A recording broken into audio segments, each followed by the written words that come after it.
Hey, Kevin, this is Justin calling from TeenageMutantNinjaTurtles.com. How are you, my friend? Good, how are you? I'm I'm doing actually great. Happy Wednesday. Happy Hump Day. Everything, everything good on your end? Yeah, everything's great here, great here. Thanks so much for agreeing to chat. Really appreciate it. Oh, my pleasure. It's like please. I'm sitting here. I'm sitting here working on my 2014 Turtles 30th anniversary annual. Sitting here in my t-shirt, my shorts, and thinking, simply quite simply have the best job ever. So Nice. yeah. So I had a thought. We're 30 years now, right? Yes, sir. So can you believe it? It's like every time I adjust my Depends, I think about it.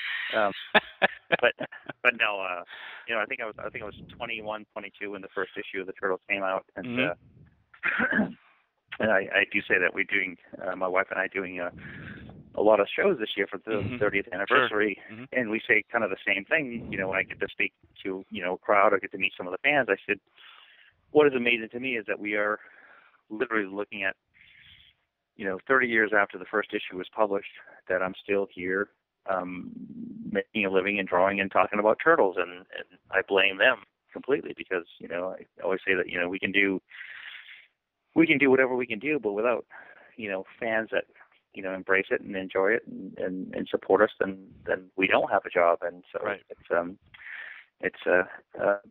It's fun to blame them for my success. So it is it's literally what it is. Yeah, well, it's funny because I realized today, as I was doing a little research, that I know, we all know so much about your work, but a lot of us don't know so much about you, the guy. And I was really struck by the fact that there are so many wonderful interviews with you out there online. You're so always very candid and very open. You've shared so much about your adolescence and your growing up, your relationship with your family. Is there ever a time when you feel like in giving interviews that you've shared too much about that kind of stuff? At the end of the day, well, first, thanks for doing the research, and two, that, no, I don't, I can't be any different than I am. And I know that sounds, I feel like that sounds a little cliche or whatever, but, I feel so incredibly grateful, and that, I always say, number one, I always say that my favorite saying is I stand on the shoulders of giants. And I mean by that is that, guys like, Jack Kirby and Richard Corbin and Frank Miller and Ron Bodie and Wally Wood and people like that inspired me to draw in the first place. As an adolescent, when I would tell my parents that I want to draw comic books for a living, and you could see that look on their face where it's like, oh my God, he's going to live in our basement for the rest of his life. Right. With the fact that I've actually been able to, because of the success and some of the trials and tribulations of some of these guys that went through, and that gave me the opportunity, and Peter as well, the opportunity to make a living drawing comic books. It's unfathomable. It really is a dream come true, and I do always reflect back to after Pete and I put out the first Turtle issue in 1984, we never thought of a second issue because we never thought we'd sell the first issue. So when we had distributors and comic stores calling us and say, well, when's issue 2 coming out? And Peter and I went like, oh, well, we should probably do issue 2. And and I remember when we got the initial orders in for issue 2 back in January of 1985, and I think the pre-orders were around 15,000 copies, and Peter did some quick math calculations, and he said, if we do 6 books a year at this level of publishing, about 15,000 copies, that we would make about $2,000 each pre-tax, and so we could probably make an actual living drawing comic books. And I remember saying right then, I was like, this is the dream come true, that we can actually make a living drawing comic books. And so, so to me, it's like, the success that I have is thanks to a lot of other people, including fans and people that inspired me. So I guess I don't mind sharing every instance, whether it's the Tundra experience or the museum experience or the original publishing experience, and hopefully if it inspires anybody or Right. helps them avoid mistakes that I made, then all the better. So Sure.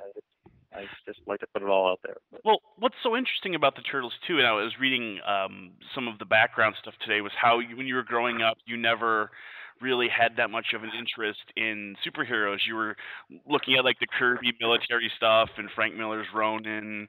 I mean, what was it about the superhero comics of your era when you were in adolescence that sort of turned you off from them? well, it was a lot of it was I've read like weird shit, and I say weird shit in that I like some of my favorite comics were Sergeant Rock and Weird War and the Losers and like offbeat stuff. But the superhero stuff that I did like, my favorites were Iron Man and more importantly was Daredevil. Hmm. Those are my favorites, and I like Batman and some of those. But I felt like I gravitated towards superheroes that were more, I don't know, I guess you have to put it in the context. I guess is like a little bit more realistic, Hmm. if you can call a blind superhero realistic. But it was they didn't have I guess the powers that Superman had, and just were pretty epic and over the top, and some of the more fantastical things I kind of shied away from. But I like heroes that are a bit more grounded, at least to me, and believable, at least to me. And so that was really my focus. And I remember so clearly. It's like I was a huge fan of Bob Brown. He used to draw Daredevil, and I remember Gene Colan's Daredevil were fantastic. And I remember Daredevil 158 when they introduced a new penciler, and just proceeded to be completely blown away by what Frank Miller did over the next 30 issues. And I guess to me it was more. It was more about the art and the artists, Hmm. Sure. first and foremost, and that's what inspired me to draw. And I spent many a day as a kid tracing Jack Kirby panels out of Commandy, which was, to me that was still probably my, And your dad's I think it was stuff too, yeah, right? yeah, well, it was like one of those. My sister was supposed to take us to the movies when we were very young. We lived in a small town in Maine, and she took us to a movie called Planet of the Apes. Nice. Back in the day, and I just remember just being totally floored. And so when that left a big imprint on me, and then when Jack Kirby came out with Commandy, which is Planet of the Apes on steroids, it Right. was really that's what worked. That's what got my juices going. And so, and then all my early comics were all Jack Kirby ripoffs. Didn't Kirby do that? Didn't he do that 2001 series, 2001 Space Odyssey series back in the day? Yeah, it's like Yeah. now but to me it was like I don't remember so much of Kirby's earliest Marvel work. I discovered it much later, but to me it was when I had my little paper route and I would save my money and I'd go down and buy my 20-cent comics. It was his DC period when he was doing, New Gods and Mr. Miracle and Commandy and Sandman and, Hmm. all that stuff. That was really, that was my introduction to, to Kirby stuff. And, Nice. I'm looking across my studio. I've got a, Commandy original cover and a Losers cover that he did from DC in that time period, which still inspires me to draw to this day. So Yeah. Well, it's funny. I realized in doing research that you and I have an acquaintance in common, and that's Stephen Bissett.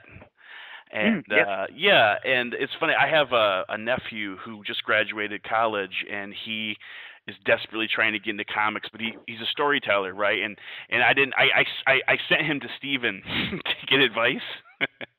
So, and I noticed that in your history, like art school wasn't for you. You did 6 months of art school, then left for whatever reason. So, I mean, if looking back on that, like, do you think that it is necessary for like a young person who's interested in getting comics to go to art school, or should they just get in and start getting their hands dirty? I mean, what advice can you give to people that are trying to start out in the business?